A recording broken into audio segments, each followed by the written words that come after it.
আইন শৃঙ্খলা উন্নত করতে সবার সহযোগিতা কামনা। ভারতের সাথে সম্পর্ক নির্ভর করছে ফারাক্কা চুক্তির উপর মন্তব্য ফখরুলের।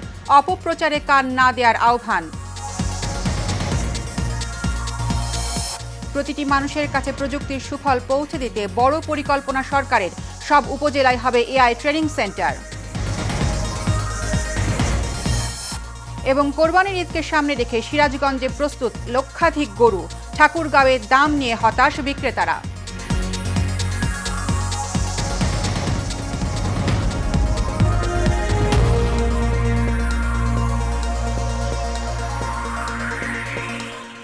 স্বাগত এশিয়ান নিউজে। আপনাদের সাথে আছি আমি তাসনিমা রোকাইয়া। এতক্ষণ শুনছিলেন বিআরবি কেবল ইন্ডাস্ট্রিজ লিমিটেড সংবাদ শিরোনাম। এবারে বিস্তারিত। বাংলাদেশের মানুষ যে বিশ্বাস নিয়ে বিগত নির্বাচনে বিএনপিকে জয়যুক্ত করেছে, মানুষের সেই বিশ্বাসের মূল্যায়ন করা হবে বলে জানিয়েছেন বিএনপির চেয়ারম্যান ও প্রধানমন্ত্রী তারেক রহমান। দুপুরে কুমিল্লার লাকসামে মুজাফফরগঞ্জ বাজারে স্থানীয় বিএনপি আয়োজিত পথসভায় তিনি এ কথা বলেন। এ সময় প্রধানমন্ত্রী দেশের আইন শৃঙ্খলা পরিস্থিতি উন্নত করতে সবার সহযোগিতা চান। ওয়ালিদ সিদ্দিকের রিপোর্টে বিস্তারিত।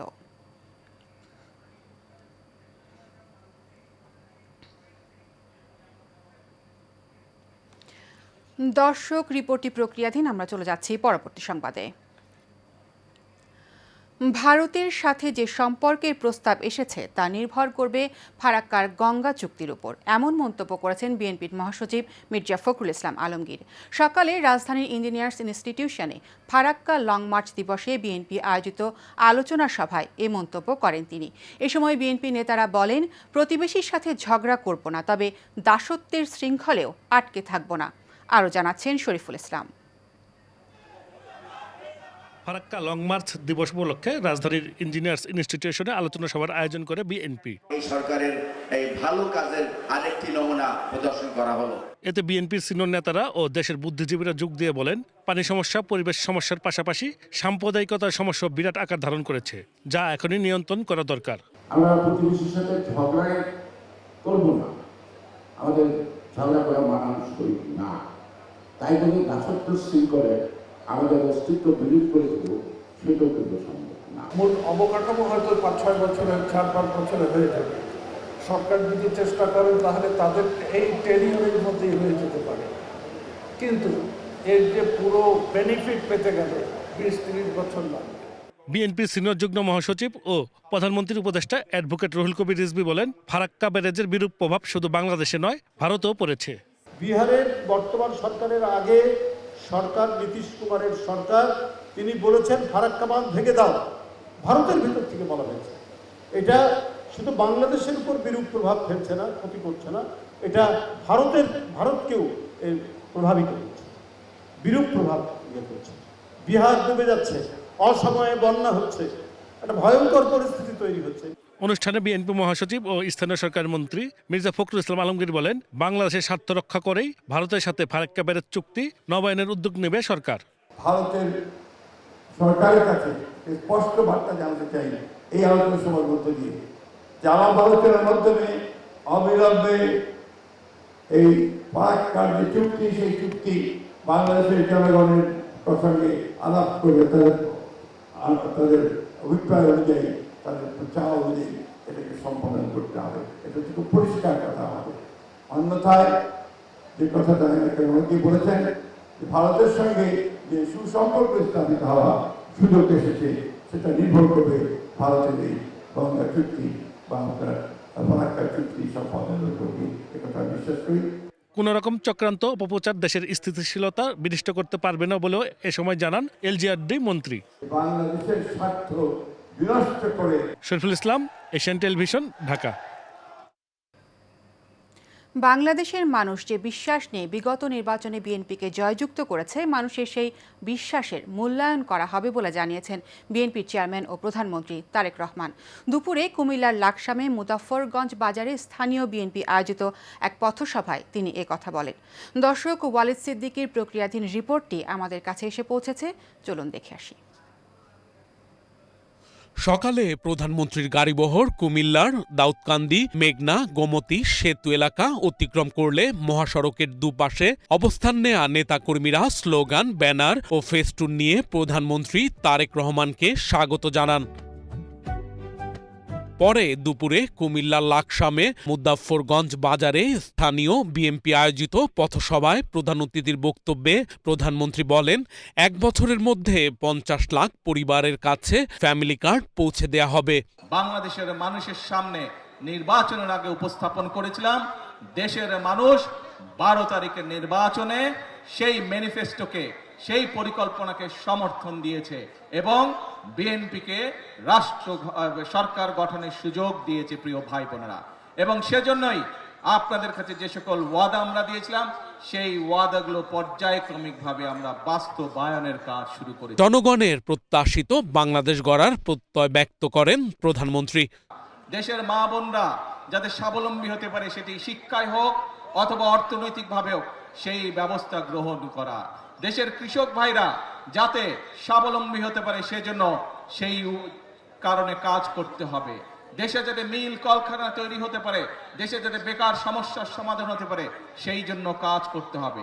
দেশে যাতে আইন শৃঙ্খলা সঠিক থাকে, মানুষ যাতে নারী হোক পুরুষ হোক দিনে যে কোনো সময় যাতে নিরাপদে রাস্তা দিয়ে চলাচল করতে পারে, যারা ব্যবসা বাণিজ্য করে তারা যাতে নিরাপদে ব্যবসা বাণিজ্য করতে পারে, এই ব্যাপারগুলোকে নিশ্চিত করতে হবে। প্রিয় ভাই বোনেরা, সেই সময় এসেছে, দেশকে আমাদের পুনর্গঠন করতে হবে। এ সময় উপস্থিত জনগণকে বিএনপির হাতকে শক্তিশালী করার আহ্বান জানান তিনি। Walid Siddiqui, Asian television, Comilla. দর্শক, কুমিল্লার পথসভা শেষে প্রধানমন্ত্রী চাঁদপুরে বিভিন্ন প্রকল্প উদ্বোধন করবেন। সেখানকার আরও খবর জানাতে আমাদের সাথে সরাসরি যোগ দেবেন আমাদের সহকর্মী কাউসার আহমেদ। কাউসার, চাঁদপুরে আজ প্রধানমন্ত্রী কি কর্মসূচিতে অংশ নেবেন আর স্থানীয় নেতাকর্মীদের মাঝে উৎসাহ উদ্দীপনা কেমন দেখছেন আমাদের জানাবেন। দর্শক, কারিগরি ত্রুটির কারণে সংযোগটি বিচ্ছিন্ন হয়েছে। আমরা চলে যাচ্ছি পরবর্তী সংবাদে। আজ ১৬ মে ঐতিহাসিক ফারাক্কা লং মার্চ দিবস। ১৯৭৬ সালের এই দিনে মৌলানা আব্দুল হামিদ খান ভাসানীর নেতৃত্বে ভারতের ফারাক্কা বাঁধের বিরুদ্ধে অনুষ্ঠিত হয়েছিল ঐতিহাসিক লং মার্চ। প্রায় ৫ দশক পর সেই আশঙ্কায় বাস্তবতায় রূপ নিয়েছে চাঁপাইনবাবগঞ্জে।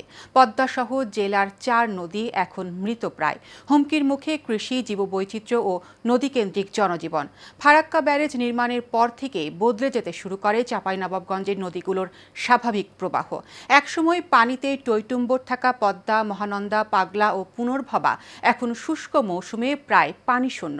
কোথাও কোথাও নৌকা চলাচলও বন্ধ হয়ে ধুধু মরুভূমিতে পরিণত হয়েছে। কৃষি উৎপাদনেও পড়েছে নেতিবাচক প্রভাব।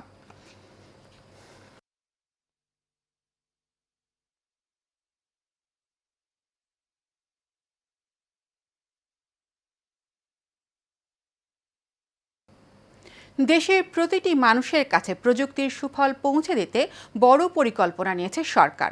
সমতল ছাড়িয়ে পাহাড়ের দুর্গম অঞ্চলেও পৌঁছাবে উচ্চগতির ইন্টারনেট। পাশাপাশি প্রতিটি উপজেলায় তৈরি করা হবে এআই বা কৃত্রিম বুদ্ধিমত্তা বিষয়ক training centre. Telecom and technology network reporters forum আয়োজিত সেমিনারে এসব কথা বলেন ডাক, টেলিযোগাযোগ ও প্রযুক্তি মন্ত্রী ফকির মাহবুব আনাম। বিস্তারিত নূর মোহাম্মদ ভুঁইয়ার রিপোর্টে। টেলিকম খাতের ভবিষ্যৎ নতুন সরকার কি ভাবছে শীর্ষক গোলটেবিল বৈঠকের আয়োজন করে telecom and technology network reporters forum.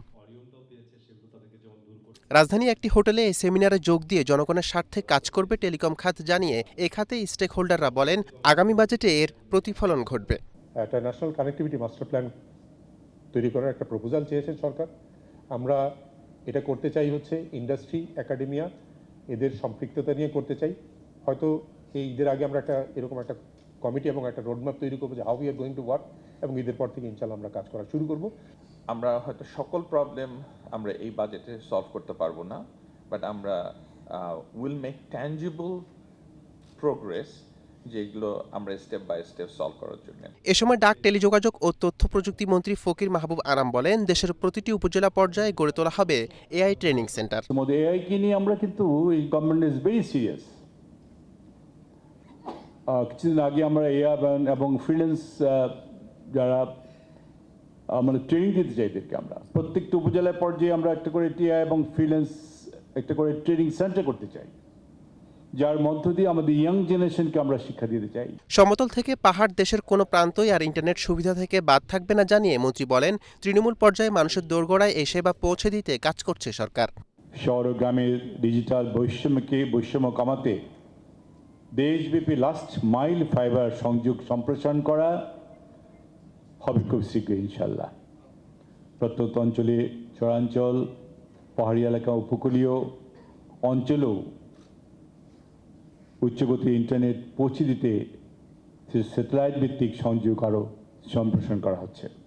এছাড়া রাষ্ট্রায়ত্ত মোবাইল অপারেটর টেলিটককে ঢেলে সাজানো সহ সাইবার নিরাপত্তায় সর্বোচ্চ জোর দেওয়ার কথাও জানান ডাক ও টেলিযোগাযোগ মন্ত্রী। উন্নত বিশ্ব আর কোন দিকে যাচ্ছে, আমাদেরও দিকে যেতে হবে। নূর মোহাম্মদ ভূঁইয়া, এশিয়ান টেলিভিশন, ঢাকা। জনপ্রিয় কন্টেন্ট ক্রিয়েটর ও অভিনেত্রী কারিনা কায়সার মারা গেছেন। ভারতের চেন্নাইয়ে চিকিৎসাধীন অবস্থায় শেষ নিঃশ্বাস ত্যাগ করেন তিনি। তার মৃত্যুর বিষয়টি নিশ্চিত করেছেন বাবা এবং জাতীয় ফুটবল দলের সাবেক খেলোয়াড় কায়সার হামিদ। সামাজিক যোগাযোগ মাধ্যমে এক পোস্ট করে কায়সার হামিদ লিখেছেন, ইন্না লিল্লাহি ওয়া ইন্না ইলাইহি রাজিউন। তিনি জানান, তার মেয়ে কারিনা কায়সার চেন্নাই চিকিৎসাধীন অবস্থায় তাদের ছেড়ে ওপারে চলে গেছেন। গণমাধ্যমকে কায়সার হামিদ বলেন, ফুসফুসে অ্যান্টিবায়োটিক দেওয়ার সময় হঠাৎ কারিনার প্রেশার অনেক নিচে নেমে যায়। এরপর ডাক্তাররা সর্বোচ্চ চেষ্টা করেছেন, কিন্তু শেষ পর্যন্ত তাকে আর বাঁচানো যায়নি। কোরবানির ঈদকে সামনে রেখে দেশীয় পদ্ধতিতে প্রতি বছরের মতো এবারও সিরাজগঞ্জের বেশ কয়েকটি উপজেলায় বিভিন্ন খামারে বিপুল পরিমাণ গবাদি পশু মোটাতাজা করা হয়েছে। প্রাকৃতিক উপায়ে বিভিন্ন দানাদার খাদ্য খাইয়ে এসব পশু মোটাতাজা করেছেন গোখামারিরা। প্রতিনিধি জিন্না ফারুকের পাঠানো তথ্য ও ছবিতে বিস্তারিত জানাচ্ছেন সোয়েব সাত্তার লিজন। প্রতিদিন ভোর থেকে শুরু করে সারাদিন বিভিন্নভাবে পরিচর্যা করে এক একটি গরুকে লালন পালন করেছেন প্রান্তিক খামারিরা। প্রতি বছরই ঈদুল আজহাকে সামনে রেখে জেলার বেশ কয়েকটি উপজেলায় ব্যাপকভাবে ফ্রিজিয়ান, শাহিওয়াল সহ বিভিন্ন জাতের গবাদি পশু মোটাতাজাকরণ করা হয়। এবছরও প্রাকৃতিক উপায়ে শুধুমাত্র দানাদার খাদ্য খাইয়ে পশু মোটাতাজাকরণ করেছেন প্রান্তিক খামারিরা। কিন্তু গোখাদ্যের দাম বেশি হওয়ায় গরুর দাম নিয়ে চিন্তিত তারা। তবে ভারত থেকে গরু না আসলে অনেকটাই লাভবান হওয়ার আশা খামারিদের। আশঙ্কার মুখে আছি যে গরুর আসানুর দাম আমরা পাবো কি পাবো না। আর সরকারের কাছে একটা আবেদন যে পার্শ্ববর্তী দেশ থেকে যেন গরু না আসে। বাংলাদেশ সরকারের কাছে একটা দাবি, ভারতের গরু জানি বাংলাদেশে কখনো যেন না আসে। আর বাংলাদেশে যখন ভারতে গরু আসবে তখন আমরা দাম পাবো না। এই গরুগুলো সব অনেক হাটে হাটে যায় বিক্রি করে, আবার অনলাইনেও বিক্রি করা হয়। সেই জন্য আমাদের সরকারের কাছে আবেদন যে গরুগুলোকে জানি ভারত থেকে জানি কোনো গরু না আসে। এদিকে হাটে পশুগুলোর তাৎক্ষণিক স্বাস্থ্য পরীক্ষা ও প্রয়োজনীয় চিকিৎসা সেবা প্রদানে হাটগুলোতে ভেটেরিনারি মেডিকেল টিম নিয়োজিত থাকবে বলে জানান এই প্রাণী সম্পদ কর্মকর্তা। কোরবানির যোগ্য গবাদি পশু প্রায় 1,30,00,000 মতো, কিন্তু আমাদের চাহিদা 1 কোটি সামথিং। সুতরাং আমাদের উদ্যুত থাকতেছে। তো এই জন্য ইন্ডিয়া থেকে বিভিন্ন সীমান্তবর্তী হাটগুলো মাননীয় মন্ত্রী মহোদয় বলছে এখানে কোনো কোরবানির আগে কোনো সীমান্তবর্তী হাট হবে না এখানে।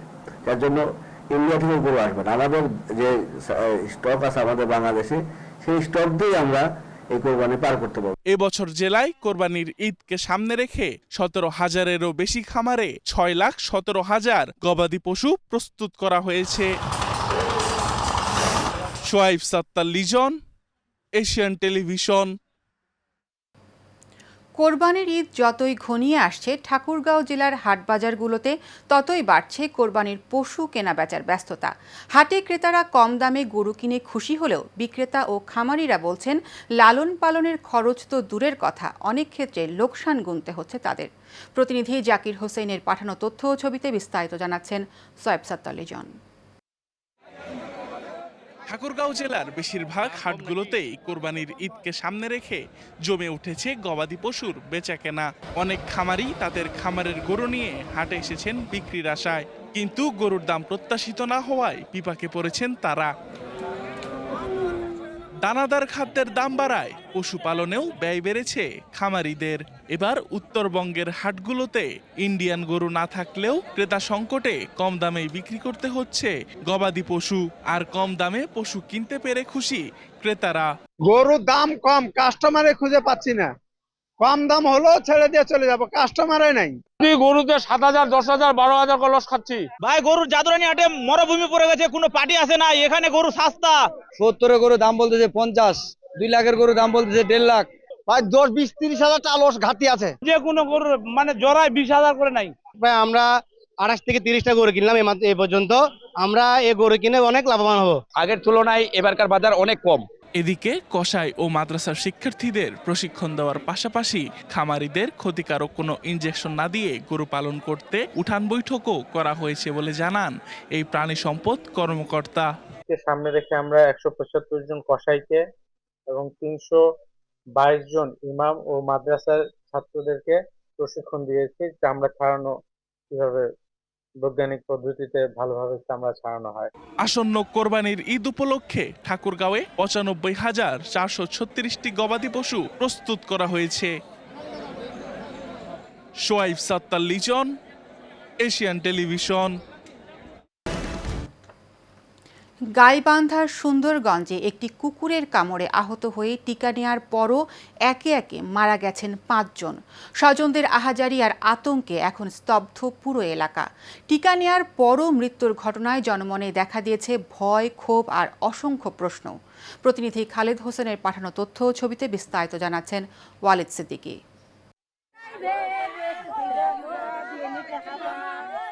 গাইবান্ধার সুন্দরগঞ্জ উপজেলার কঞ্চিবাড়ি ইউনিয়নে যেন নেমে এসেছে এক অদৃশ্য আতঙ্ক।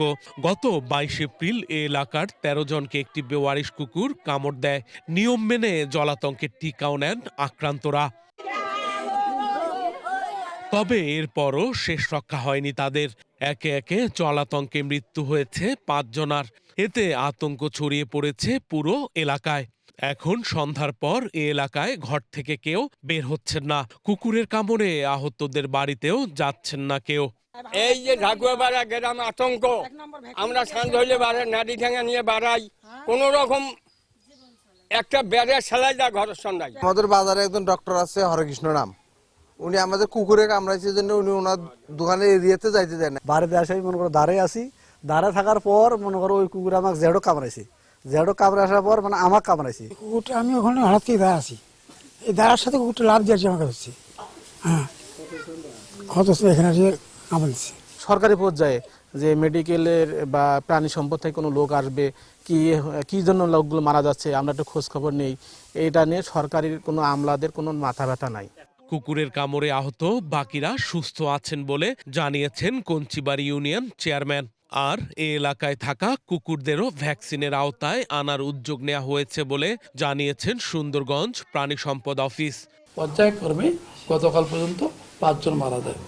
এখন বর্তমানে বাকিগুলা চিকিৎসা কিছু আছে, তবে সুস্থ আছে। সকল প্রকারের বহির্গত কুকুরকে আমরা উপজেলা প্রশাসনের কর্তৃপক্ষ থেকে ভ্যাকসিন প্রদান করব। তবে টিকা নেয়ার পরও জলাতঙ্কে 5 জনার মৃত্যুর কারণ জানতে চাইলে এ বিষয়ে ক্যামেরার সামনে কথা বলতে রাজি হয়নি গাইবান্ধা সিভিল সার্জন। আমাদের তো দায়িত্ব আছে, দায়িত্বের কিছু নেই, কিচ্ছু করতে পারবেন না। আমিও কিছু করতে পারবো, কিচ্ছু করছে আমার এই জিনিসটা মানে। Walid Siddiqui, Asian television. শেষ করব এশিয়ান নিউজ। তার আগে বিআরবি কেবল ইন্ডাস্ট্রিজ লিমিটেড সংবাদ শিরোনামগুলো জানিয়ে দিব আরও একবার।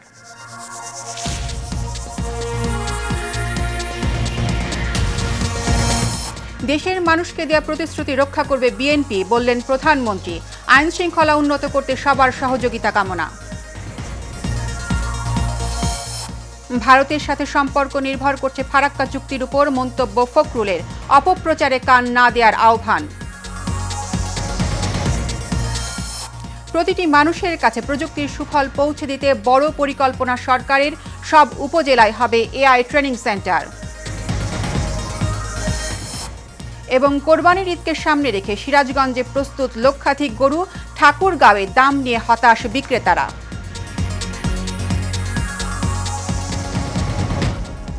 এশিয়ান নিউজ এ পর্যন্তই। আমাদের পরবর্তী সংবাদ দেখার আমন্ত্রণ রইল। ধন্যবাদ সাথে থাকার জন্য।